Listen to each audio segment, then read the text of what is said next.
Donald Trump is set to be arraigned Tuesday in Florida. A 37-count federal criminal indictment involves the former president's alleged mishandling of classified government documents. Summit County Prosecutor, or Special Counsel, Brad Gessner joins us now to weigh in on what we can expect to happen tomorrow and how this case against Trump could look moving forward. Brad, thanks for joining us today. How are you? Good. How are you doing? Not too bad for this afternoon. Well, let's start off with saying, we have, give us a rundown right now of what we can expect to see happen tomorrow in court.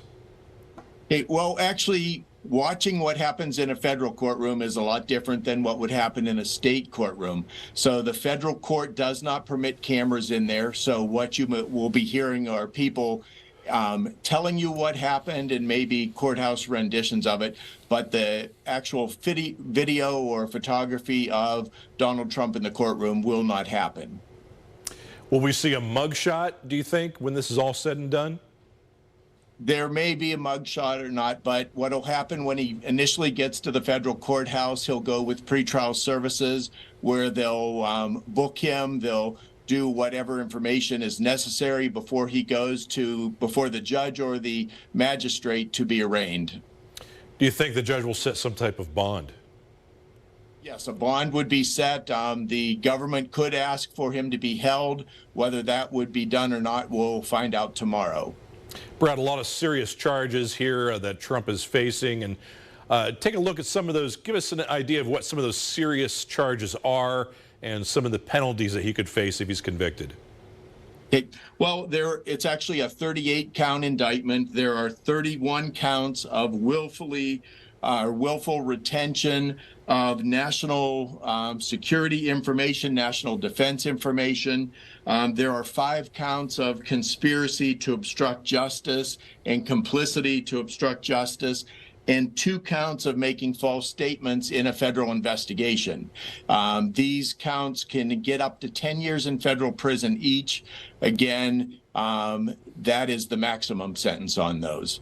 The nature of these charges are that when Donald Trump, if you read the indictment, when Donald Trump became president, he started getting cardboard boxes where different documents would come, and he would keep those in his cardboard boxes. After leaving the presidency, despite them being marked secret or top secret, he took them to Mar-a-Lago with him. He even had them at times shipped up to his golf course at Bedminster, and these are his boxes with his information in his eyes. Brad, Trump supporters argue that what the former president has done is nothing different than what Joe Biden has done with leaving classified documents in his garage or Hillary Clinton's unsecured email server. Apparently, we're hearing that presidents have done this all the way back since Ronald Reagan. So what makes this case against Trump different? What makes this different is Donald Trump was not charged for taking the items. Donald Trump was charged for not returning them, for retaining them. So for over a year after he left the presidency, he was asked, I believe it was 15 times by the National Archives, to return these items, and he consistently refused. He then went as far as when a federal grand jury subpoenaed him for these specific documents, went as far as saying to his attorneys, why don't we destroy them or just tell them we don't have them?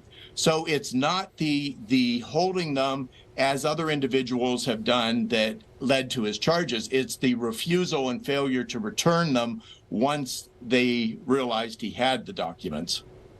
All right, Brad Gessner from Summit County, a lot to look at tomorrow after it's all said and done. Thank you for joining us.